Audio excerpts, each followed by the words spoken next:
So there are estimates out there that Netflix could become a $1 trillion company by 2030. Does that make sense to you? It absolutely makes sense to me, and there's a few reasons why. So I can articulate them. So one is organic growth. They continue to grow, for their scale pretty rapidly. So that's one reason. The second reason is, and I think this is the most unique, they're building a backlog of revenue every time they add a new subscriber. So half of their subscribers now subscribe to the ad-supported plan. So they are adding those subscribers at a much faster rate than they're monetizing them.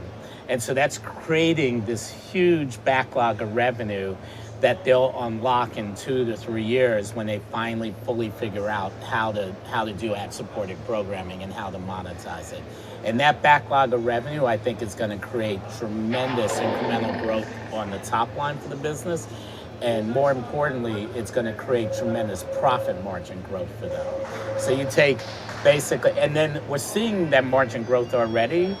Basically half the customers are coming in at the lowest price point, yet Netflix seems to be becoming more profitable every quarter. So just stack all that up.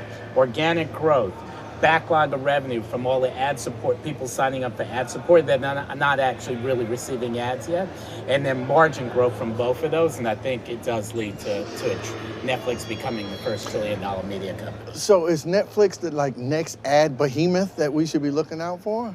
They have the app. I think yes. They have the opportunity to be that. I think Disney is probably the largest, kind of advertising media company in the space. So, to get to Disney scale is going to take some effort. But I think Netflix also has global scale, which Disney doesn't fully have.